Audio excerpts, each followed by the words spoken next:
नमस्कार दोस्तों, success study Baloda YouTube channel में आपका स्वागत है। 8th ग्रेड अभ्यास पुस्तिका के अंतर्गत कक्षा 8 विषय गणित का अध्याय 3 चतुर्भुजों को समझना।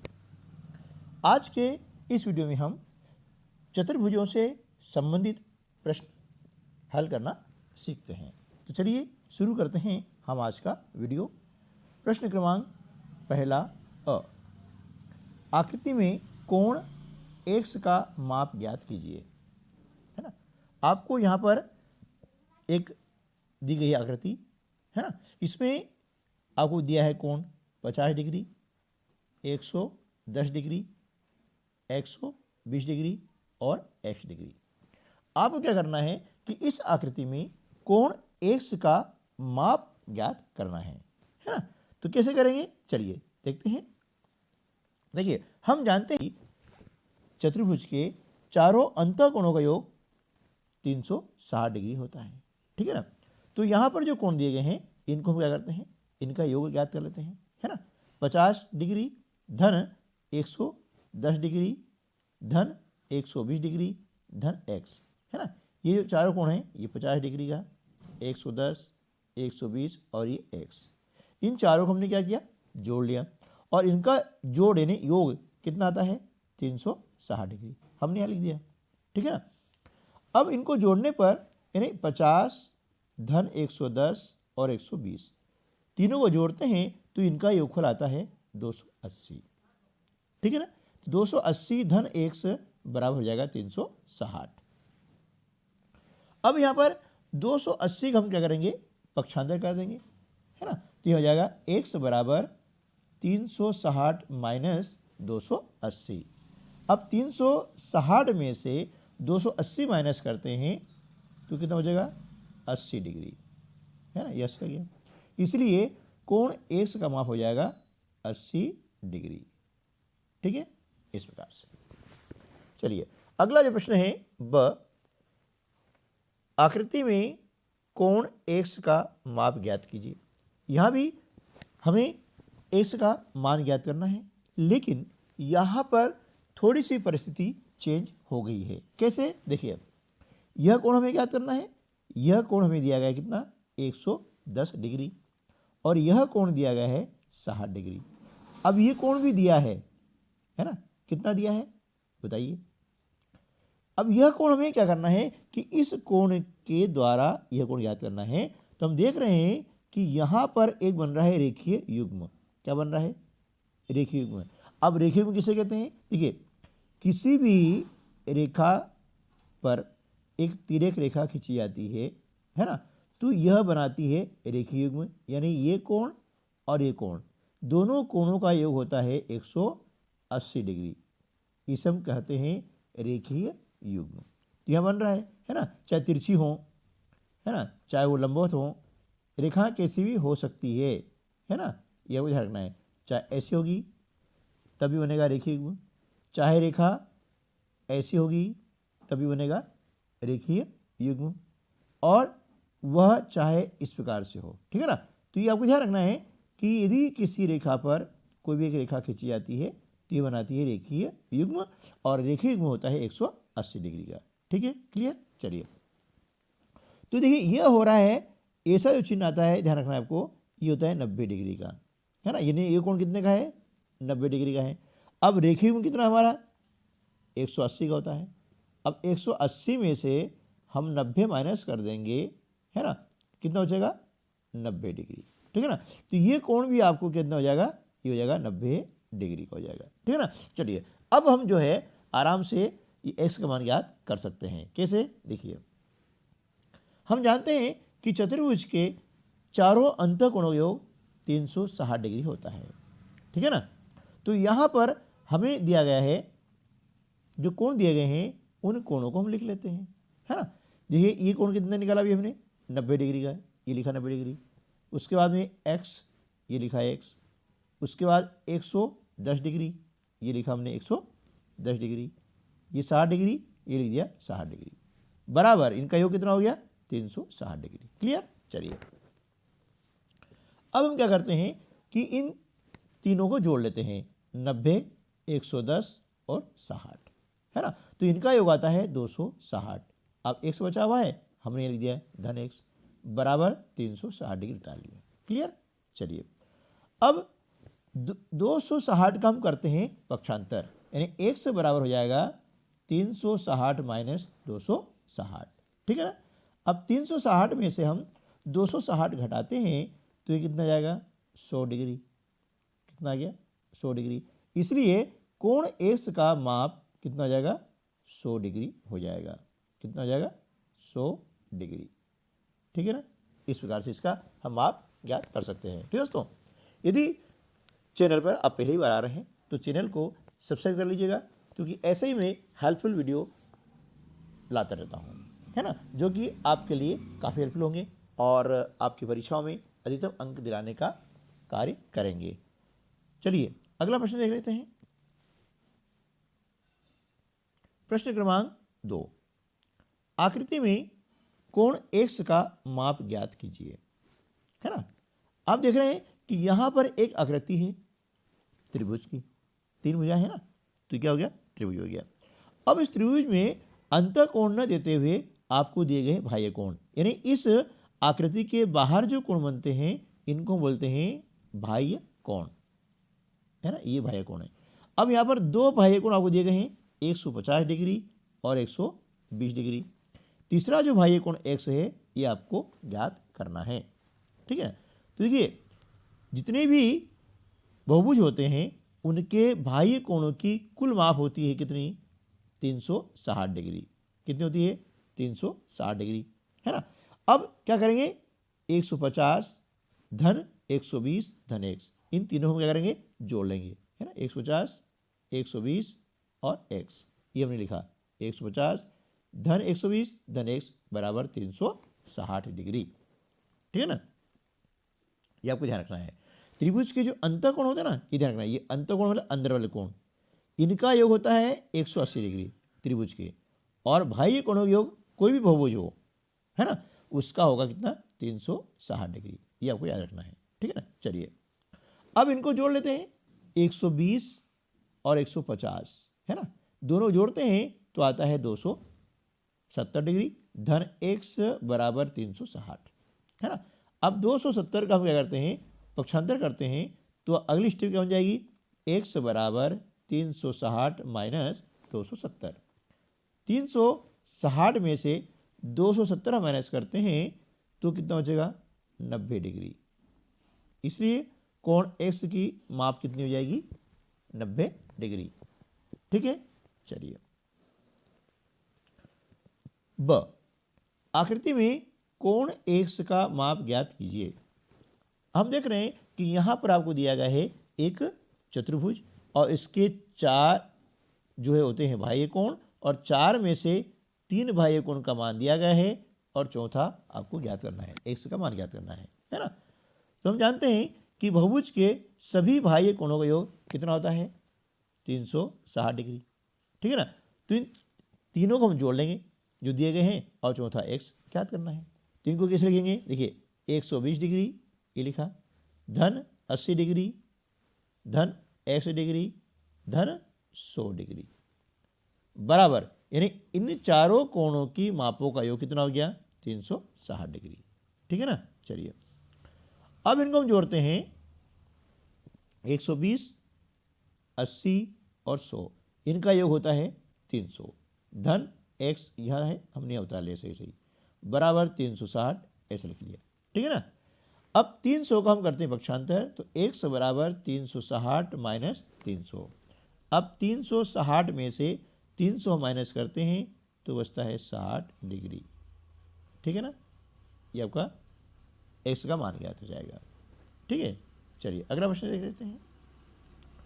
प्रश्न क्रमांक 3,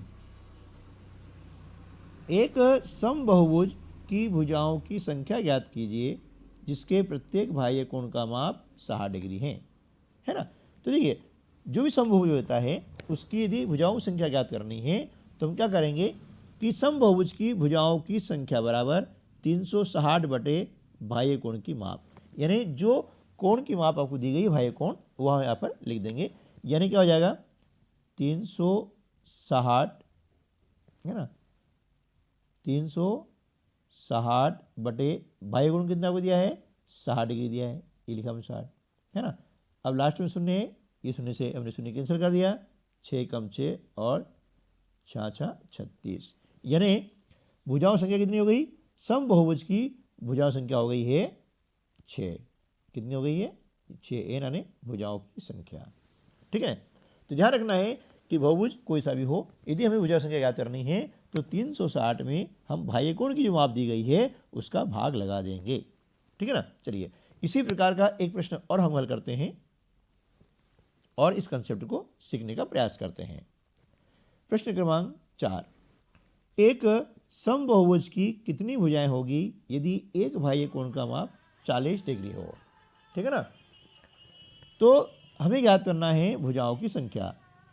तो यह हमने समबहुभुज की भुजाओं की संख्या बराबर 360 बटे बाह्य कोण की माप, है ना। तो ये हो जाएगा 360 बटे बाह्य कोण की माप कितनी दी है आपको, 40 डिग्री, ये हमने लिखा 40।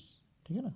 अब अंत में शून्य है, इसको हमने कैंसिल कर दिया, 4 एकम 4, 4 से 36 विभाजित करते हैं 9 बार, 4 9 36, यानी भुजाओं की संख्या कितनी हो जाएगी, n बराबर 9, n यानी भुजाओं की संख्या। ठीक है ना, ये हो गई। अब इसी प्रकार से आप क्या करें कि 40 के बजाय 45, है ना, ठीक है, ले करके इस प्रश्न को हल करें। ये आपका हो गया होमवर्क। ओके, ये आपको करना है बस। यहाँ लिखा 40, यहाँ अब लिख देंगे 45 और इसको हल करेंगे। चलिए अगला प्रश्न है, समांतर चतुर्भुज ABCD के एक कोण का माप 50 डिग्री है, शेष तीनों कोणों के माप ज्ञात कीजिए। है ना।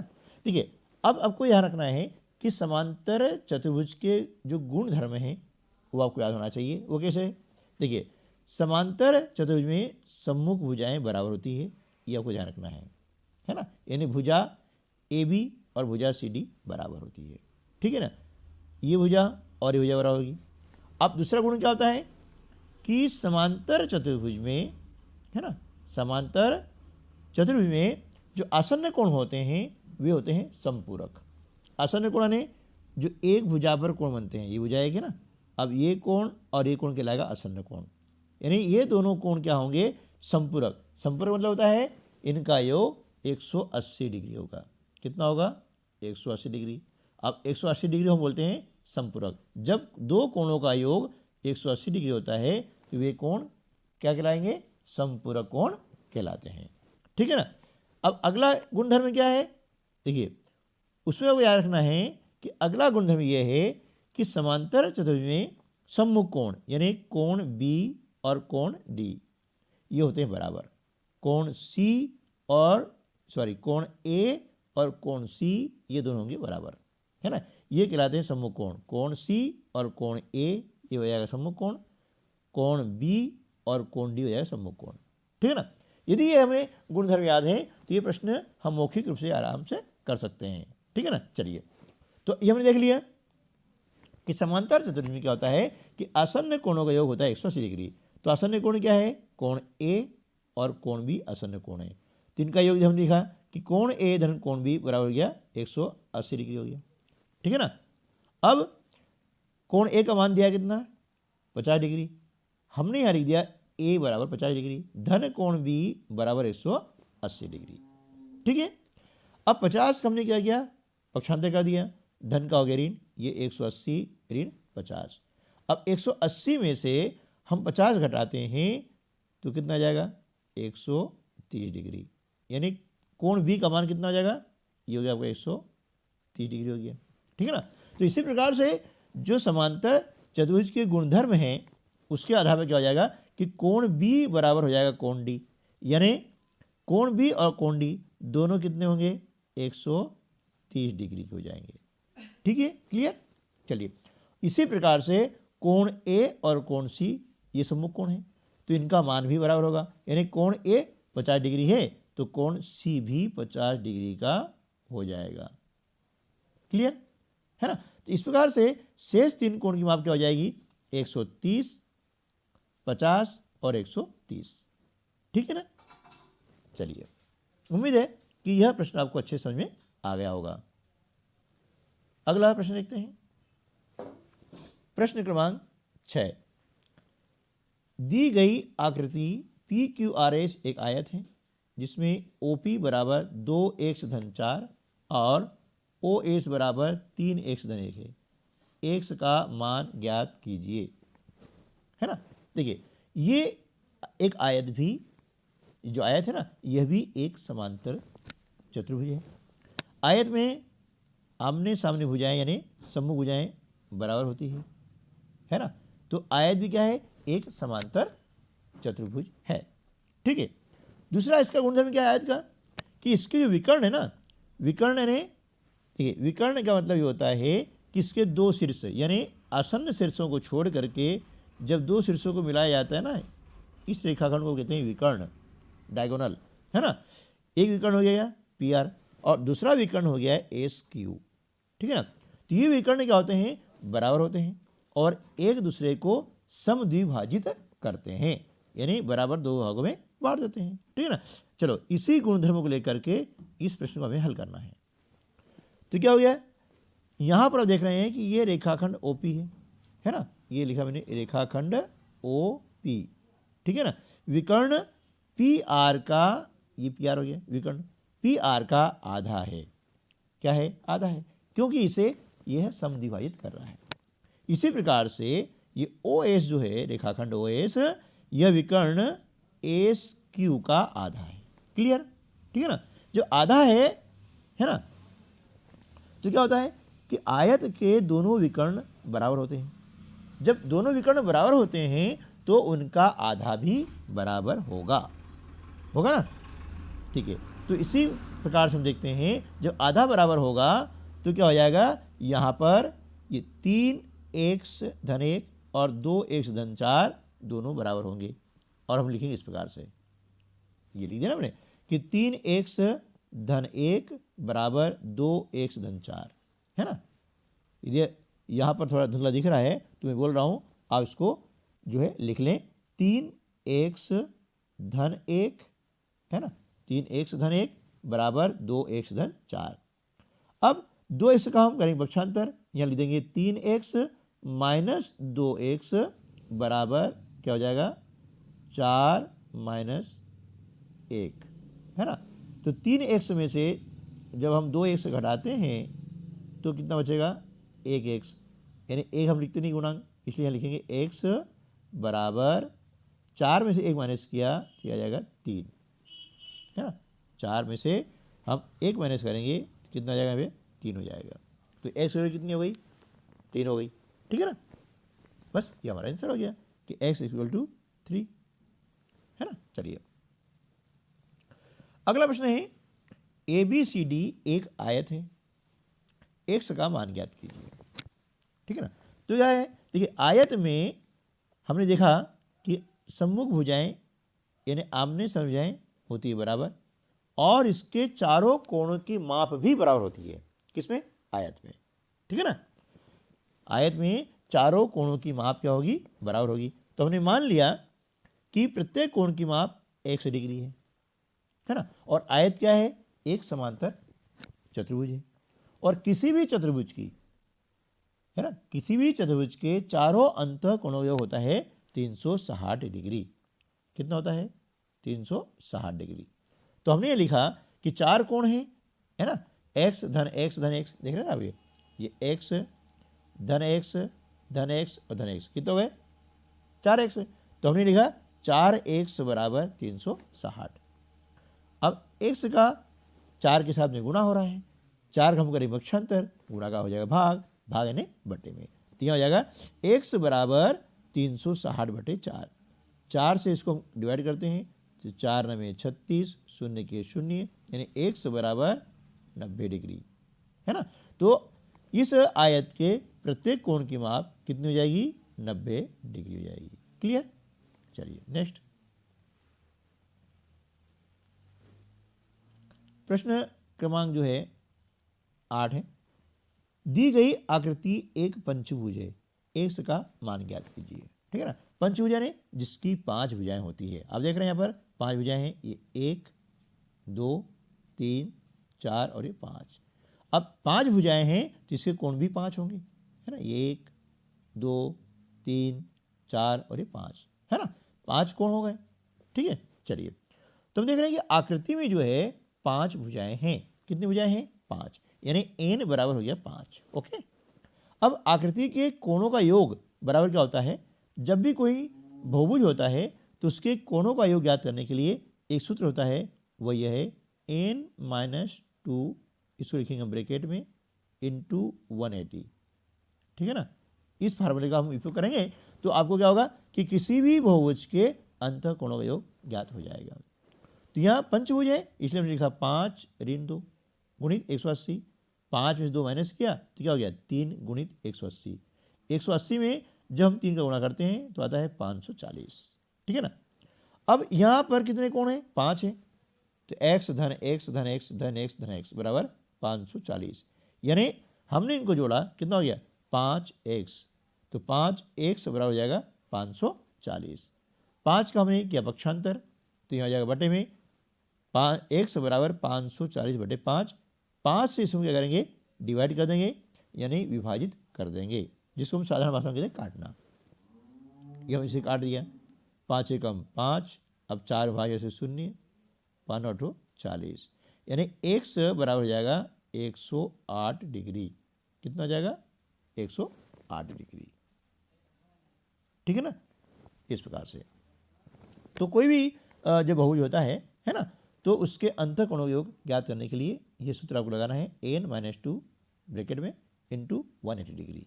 ओके, तो यहाँ पर आपका ये आंसर ज्ञात हो गया, यानी प्रत्येक जो कोण का माप है वो हो जाएगा 108 डिग्री। यहाँ x की वैल्यू कितनी हो गई? 108 डिग्री। क्लियर? ठीक है ना, चलिए अगला प्रश्न देख लेते हैं। प्रश्न क्रमांक 9, किसी समांतर चतुर्भुज PQRS की आसन्न भुजाएं 4 सेंटीमीटर और 7 सेंटीमीटर है तो परिमाप ज्ञात कीजिए, है ना। तो देखिए किसी भी समांतर चतुर्भुज की जो सम्मुख भुजाएं होती हैं वो होती हैं बराबर, यानी ये 7 सेंटीमीटर है तो यह भी 7 सेंटीमीटर होगी, है ना। यह भुजा और यह भुजा भी बराबर है, ये 4 सेंटीमीटर है तो यह भुजा भी 4 सेंटीमीटर होगी। ओके, तो परिमाप बराबर क्या होता है?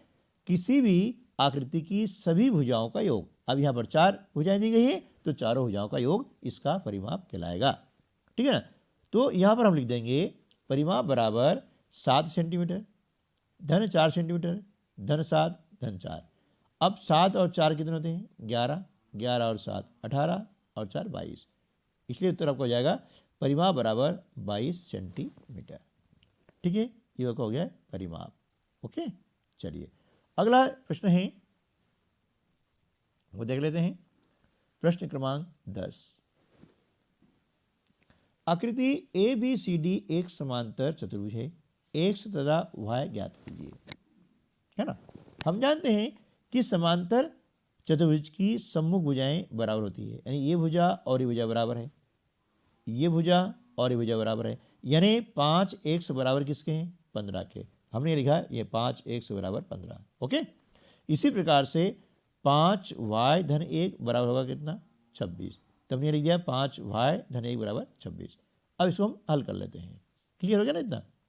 ठीक है ना, ये अब इसको हम हल कर लेते हैं। तो 5x बराबर 15, इसलिए x बराबर हो जाएगा 15 बटे 5, 5 से डिवाइड किया, 5 तिया 15, यानी x बराबर 3। इसी प्रकार से 5y धन 1 बराबर 26, 1 का हमने किया पक्षांतर तो क्या हो गया? 5y बराबर 26 माइनस 1। 26 में से 1 घटाते हैं तो आता कितना? 25। अब 5 का हमने किया पक्षांतर, बटे में कर देंगे, भाग हो जाएगा 5 एकम 5 पच्चम 25, यानी y बराबर 5। तो इस प्रकार से यहाँ पर हमारा जो आंसर आ जाएगा कि x बराबर 3 और y बराबर 5। ठीक है दोस्तों, तो आज की वीडियो में बस इतना ही। मिलते हैं अगले वीडियो में, तब तक के लिए नमस्कार, जय हिंद।